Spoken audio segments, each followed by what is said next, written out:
Welcome to the Money Focus Podcast. I'm your host, Moses the Mentor.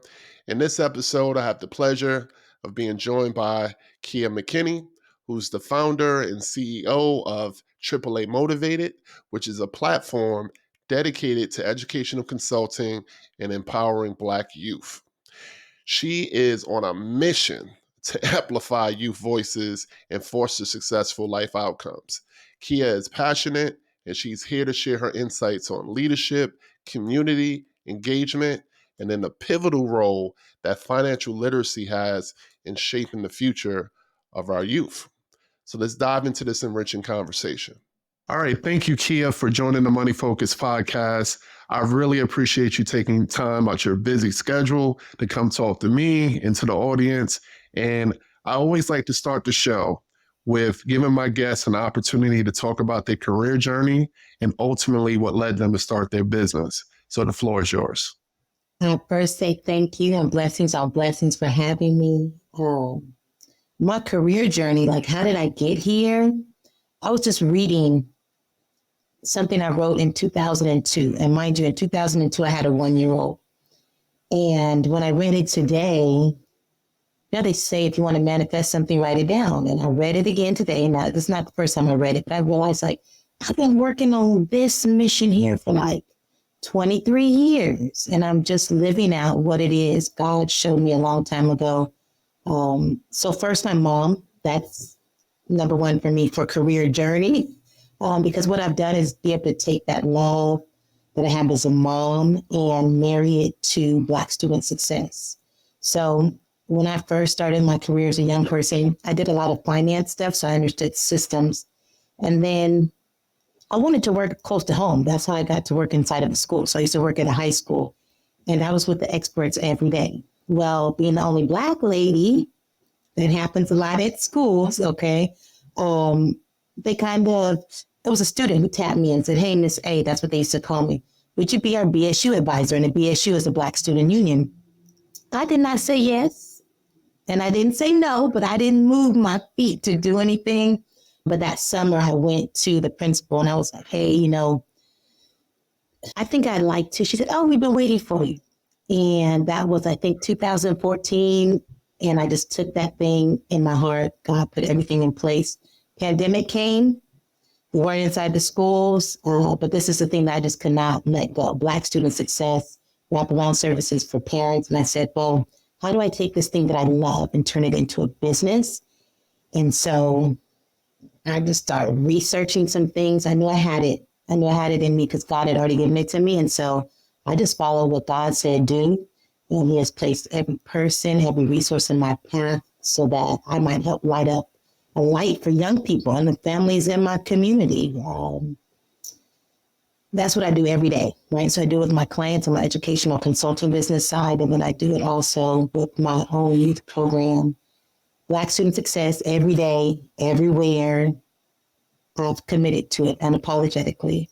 And that's kind of how I got here, right? Just I volunteered in schools and I worked at a school, and it was my thing. So that was, you said 2014 when you started that? 2014. And when did it shift from the volunteer lane to the business? Around what time was that? Did you say the pandemic or was it before the pandemic? It was during the pandemic. So in 2021, I think it was around May. I've been working on some things and I went down, filed some paperwork to get a business, thinking I knew how to start a business. So, this is still new for me. Yeah. But it was, let's take this platform and figure out how to turn it into an enterprise also at the same time so that this thing can be self-fulfilling, right? And so 2014, hey, I got this thing. I got the goods. But then 2021, when I really just bet on myself. Yeah, that's important. What were some of the initial challenges that you had when that 2021 time frame when you said, "Hey, I'm gonna bet on myself and start my business"? What were some of the initial challenges? The initial challenge, I will say, and the biggest challenge for myself, and that actually I teach young people, right, is that not imposter syndrome, but comparing yourself. not staying in my lane about doing what I said I knew how to do, learning more about it, but looking at what other people were doing and starting to build that into what are really the guts of my business, right? So consulting and youth leadership development, I started looking all around. And so that slowed me down a lot. Comparing versus just going with what God gave me. And then the other thing was that I have a wonderful resource network right here in my city, like where I live, right? But really getting into all the spaces that I needed to be into to learn more, that was the first thing. I just needed to learn more, right? Because when you work with schools, programs, they look at data. And I've always looked at data, but I needed to get with those folks that could help me bend the arc of time with that learning curve.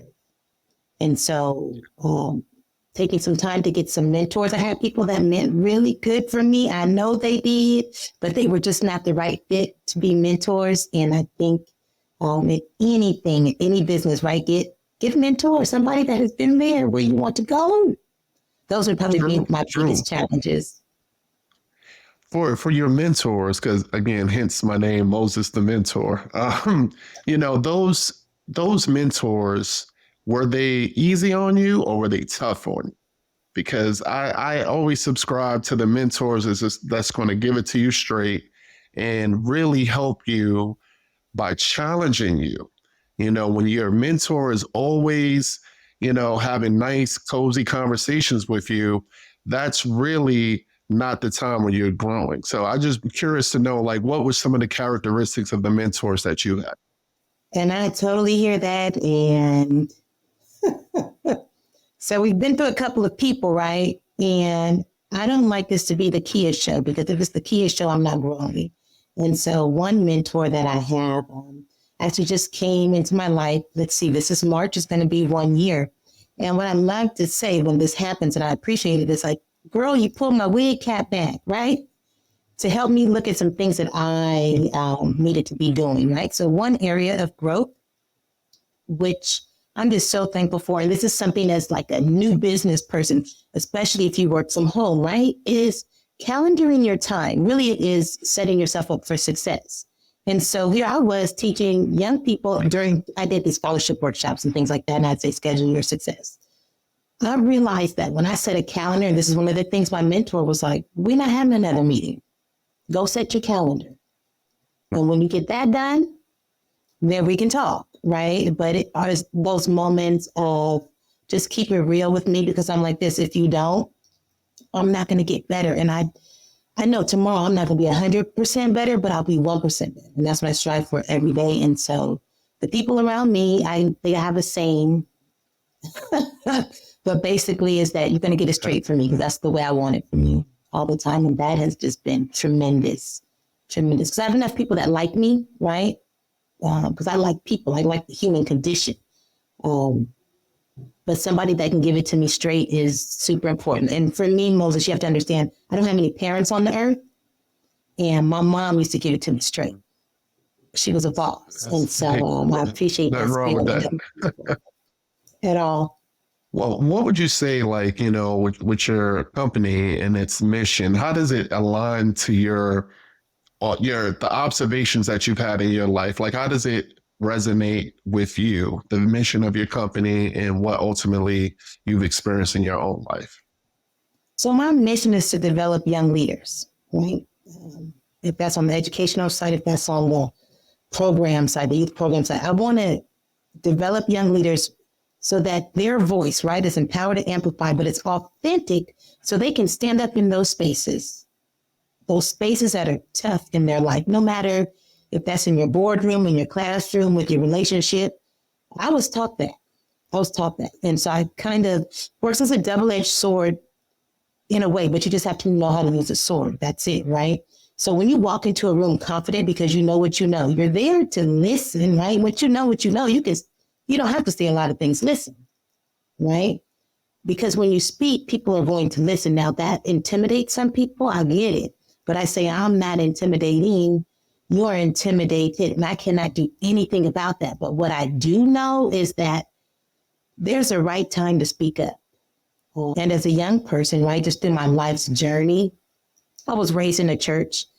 So we had the usher board and all these adults that just kind of helped us develop leadership. And so it's what I've always just known. So really what I'm doing now is just giving back what was given to me, but in particular for Black students.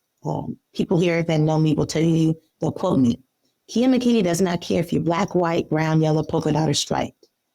If you're a kid, you win, right? But I get to choose. And all of us get to choose. That's what we forget. We get to choose. I've chosen that Black student success is my practitioner concentration because like I told, I came from finance. I look at numbers. I mean, and that's, part of the reason why, I started the Money Focus podcast. I mean, I'm a Black male. I'm originally from Brooklyn, New York.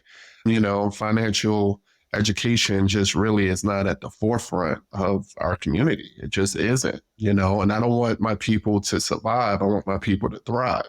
I want my people to have options with their money and understand the power of their dollar. So bringing people on like yourself and my other guests is really to spotlight you guys and give you a platform, but at the same time, educate the listeners so that they can, just soak up a ounce of new information before they go and waste their money, so that's the goal. So I love your mission. It sounds like you have people that help guide you along the way, and now you're giving back. So that's perfect. Kudos to you. I appreciate that. And something that you just said here is super key, right?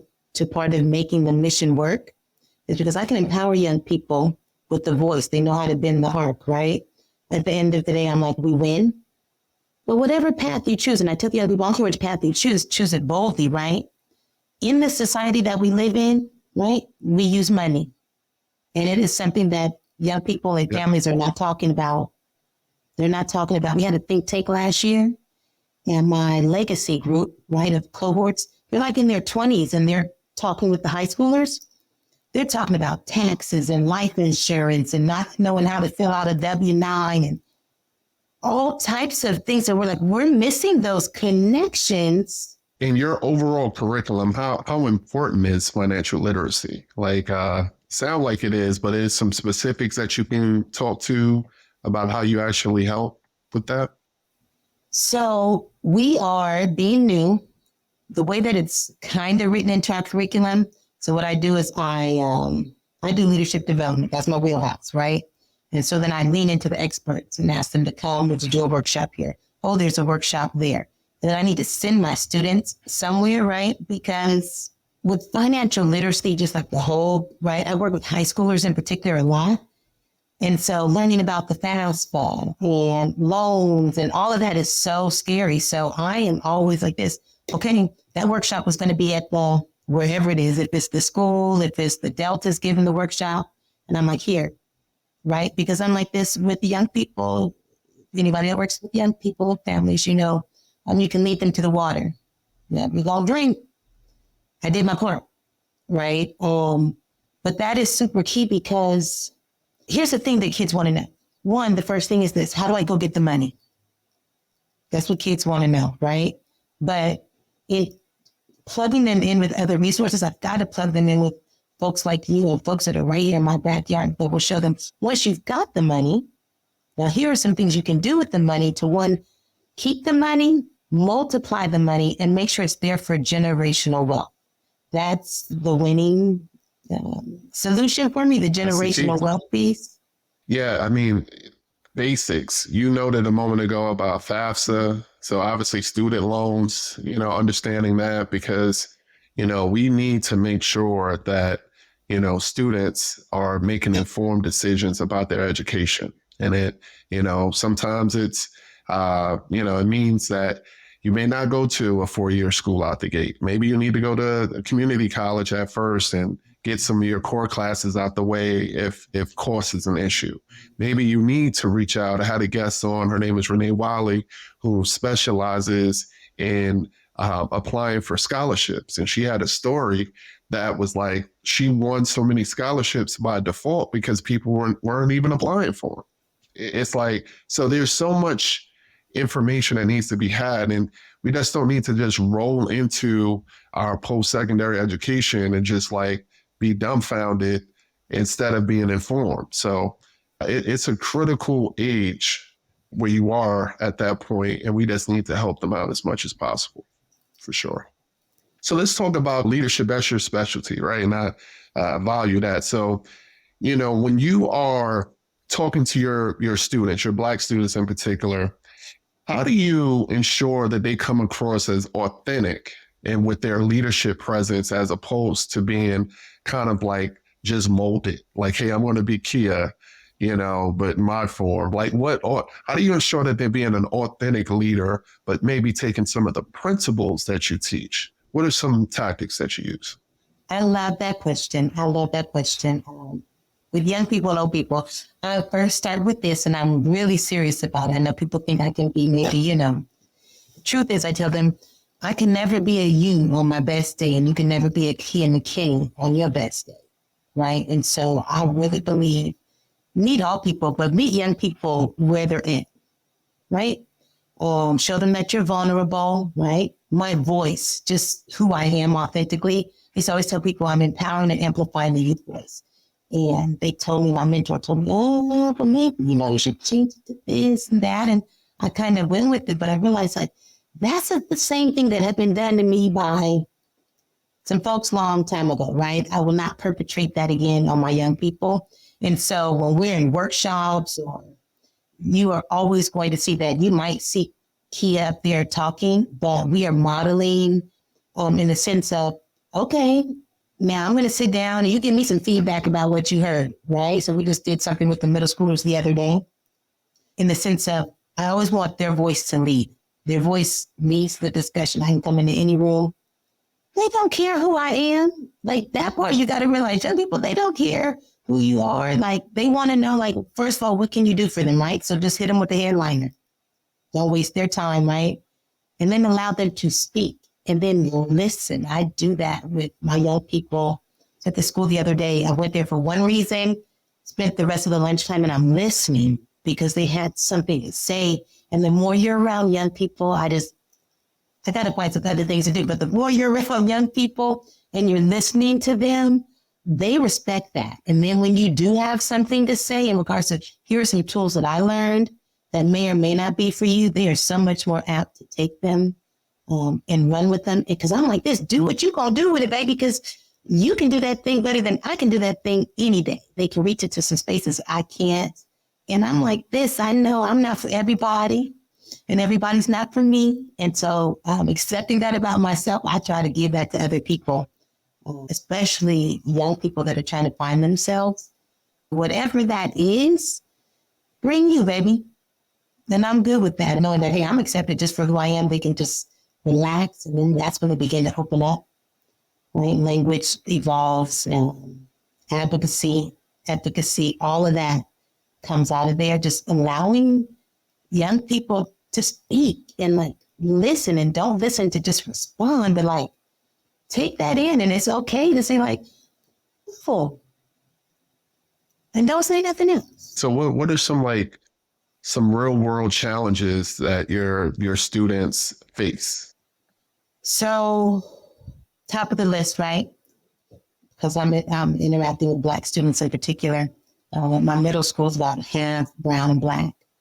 Every space that I go into, every single space, there's this heart space around how these students are being treated at school, what's happening and what's not happening, from other students to teachers to administrators, right? And a lot of it comes around racial epithets, slurs, things like that.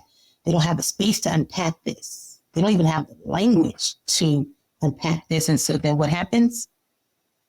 They're angry, right? When you're angry, okay, so then the barriers are already, we are sitting at disproportionate numbers of suspensions and expulsions for Black students. I'm talking here in the state of California, right? Barrier already. So that means now you have this anti-Blackness happening on your campuses where you are for most of the day. Your response is going to put you back into that category, right? When you get, they call it assertive discipline. When you receive assertive discipline, you are missing out on class time. So if you're missing out on class time, it's just that domino effect of now, right? I'm not reaching standards. I'm not in class so that I can maybe take an advanced class. These are all barriers to success, right? At the end of the day for me is I want students, this is an initiative in the state of California, so I'm just like tapping into it, but I want my students to graduate from high school with diplomas, degrees, and LLCs. And one of those roads is dual enrollment. And I know that's a contested issue in our community. That there's data and everybody has an opinion. Well, I have my opinion. And my opinion is when my students come out of 8th grade and we do a whole rites of passage matriculation, that those students are cohorted but they are supported, right? That's the thing, you got to put in the supports.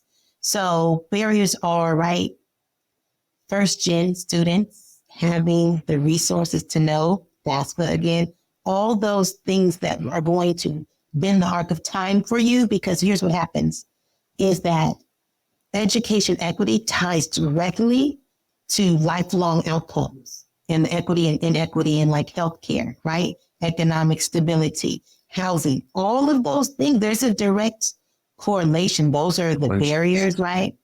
So learn education. That's one of the things about being in this kind of coalition of other people here in San Joaquin County that are doing this work. We've got students that are focused on policy, right? And environmental justice, things like that. So all of our students plugging in together here in the county, which is super awesome. I'm like, that's big. That's big. Coalition building, especially inside of the Black community, so that they get all the resources, because we're changing the narrative.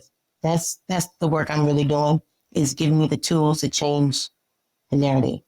We need those barriers moved, so I appreciate your work. But, you know, again, when you're doing an initiative like this, what has been the community involvement for you? Like, have you been getting support to help you propel the programs forward? I'm smiling because every day, the deeper I go into this thing, I see that God has put everything in place, right? And so when you work inside of community, everything that you need is there. It's just, the experts are just everywhere. And because I'm unapologetic about it, when I walk around in this town, people know I'm leading with, and like I said, I don't feel any way about it, I'm leading with Black.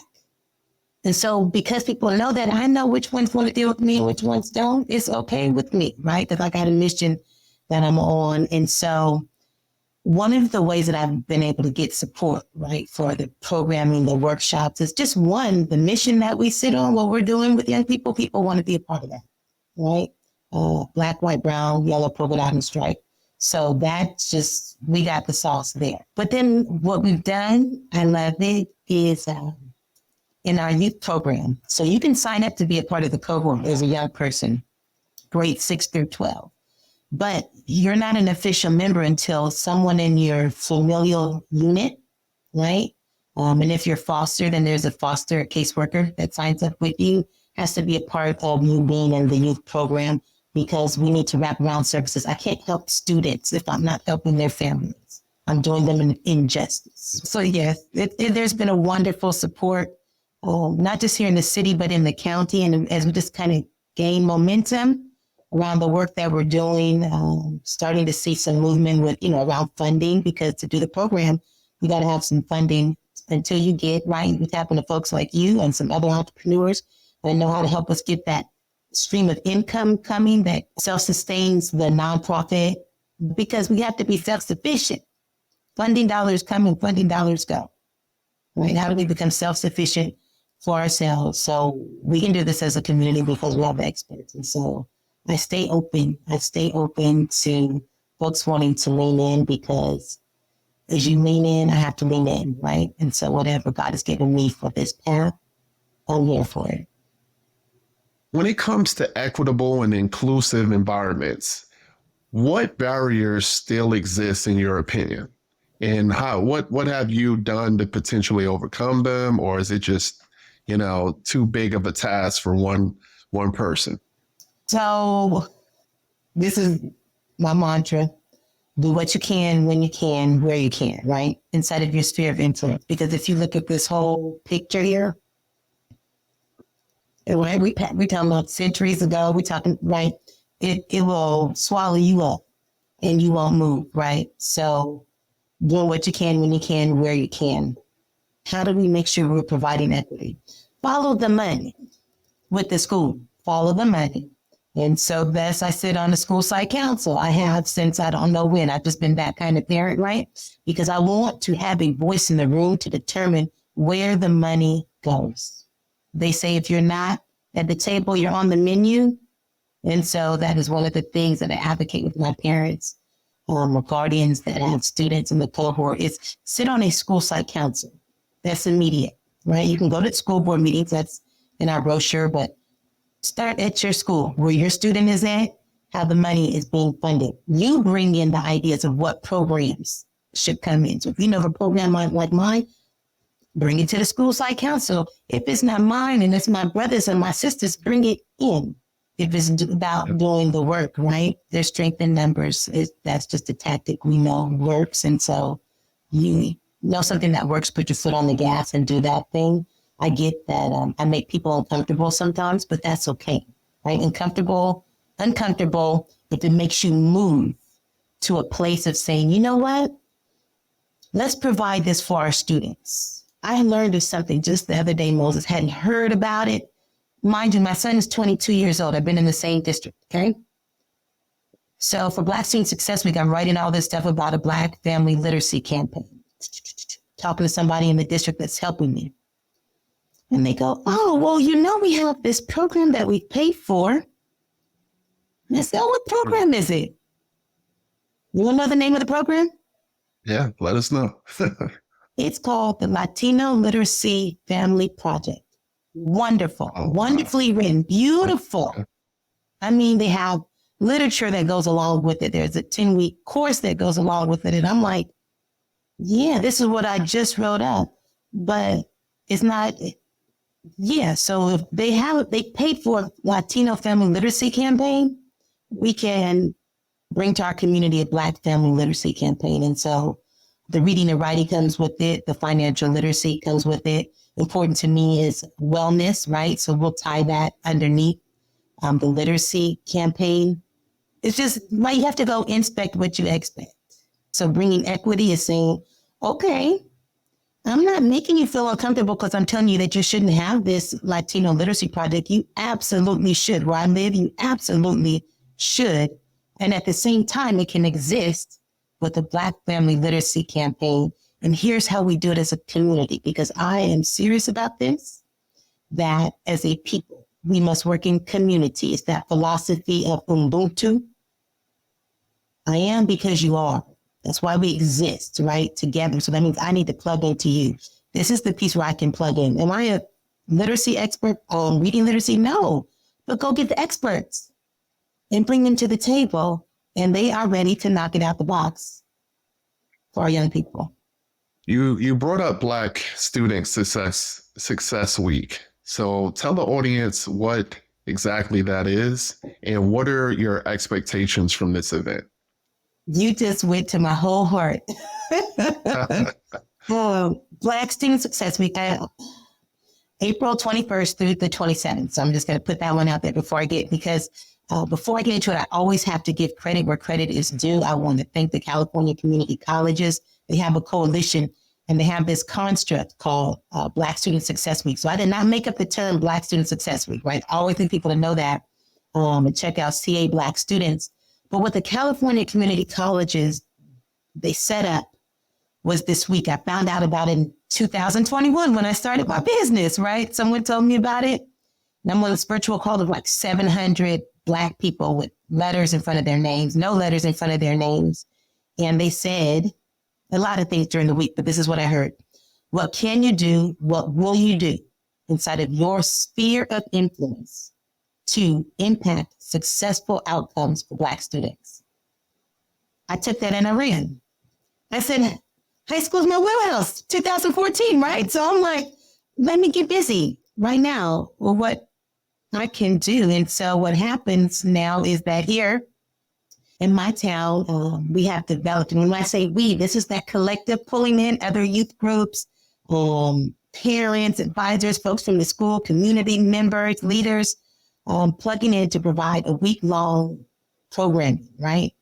That focuses on diplomas, degrees, and LLCs. That's our theme, right? Because that's the end game. But it's guided by the youth voice. How do you want to get there? Because like I said earlier, I don't care what path you take, baby. I mean, I care, but it doesn't matter to me because I don't get to live your life and you don't get to live mine. But I want you to go boldly in that pathway. And so what we do is start the week with resource networking, because I talked earlier at the top about bending the arc of time, right? So that means we got to put people together. So for me, Black people win when we build pipelines of Black student success. We resource network. And so we kick off the week with the resource networking reception. And then we just kind of move through the week each day. We have a young Black think tank that will happen during the week. That's where our alumni, we call them legacy, that cohort, they lead our high school students. And just some real talk. I mean, I got to sit into some of the sessions last year. There was everything. They did everything. I mean, they cried, they laughed.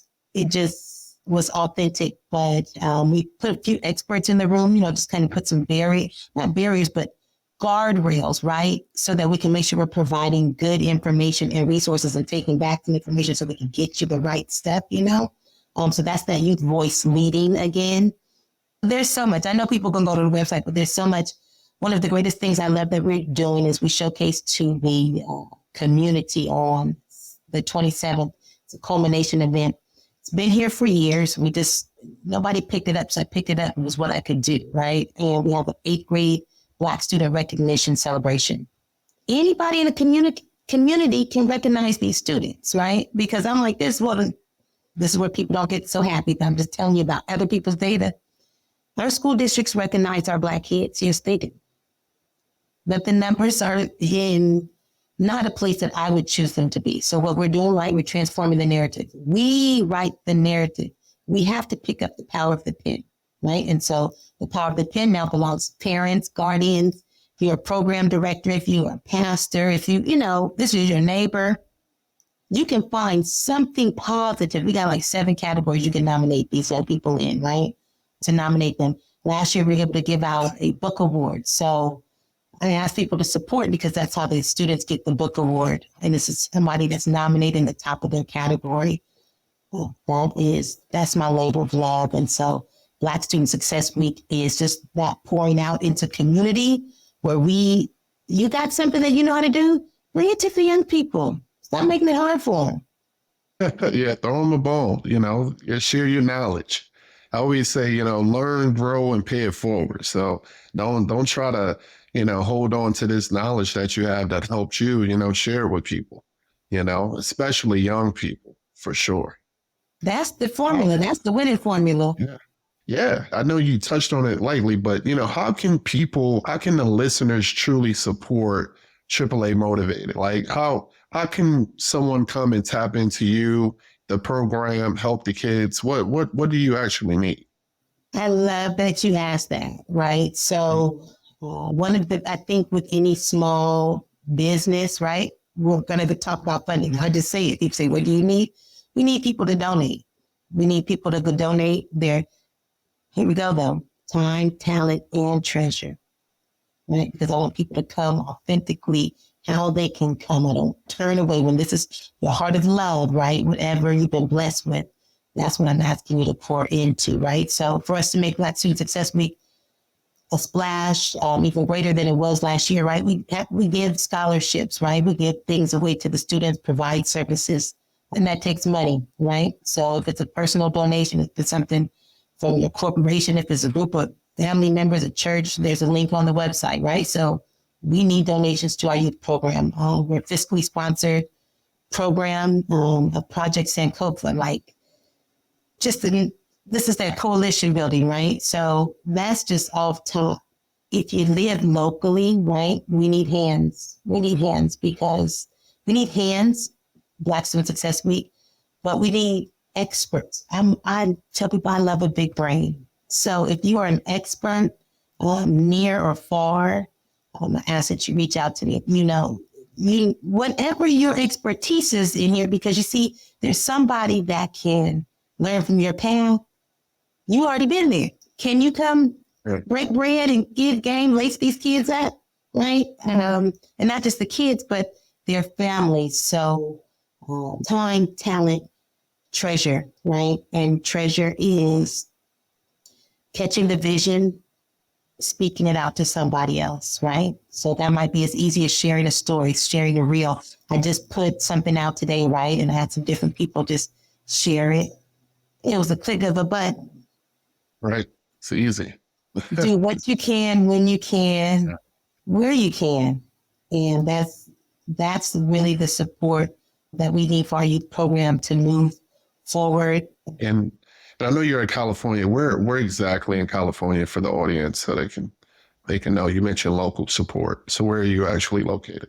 We are in Tracy, California, which is a part of South County and San Joaquin County. So Central Valley's pretty big. You got Northern California, then you got Southern California down here, and in the middle is called Central Valley. And Tracy is a hop and skip from the Bay Area. So a lot of people know we call it the Oakland Bay Area. Some people call it the San Francisco Bay Area. It's about an hour east of there, and then about an hour south of the capital. So we're really, the location here is just awesome, right? Because at some point, this would be the middle of that whole metropolitan beltway that connects Northern and Southern California in the right spot. We got the right young people, and they are moving forward. Nice, nice. So what final thoughts or advice do you have for the audience? And then also let us know how we can reach you. Give us your social media, shout out your website again, talk a little bit, closes out also just confirming those dates for Black Student Success Week. And the floor is yours. So, closes out. My first thing is thank you. Amplifying my mission, my heart.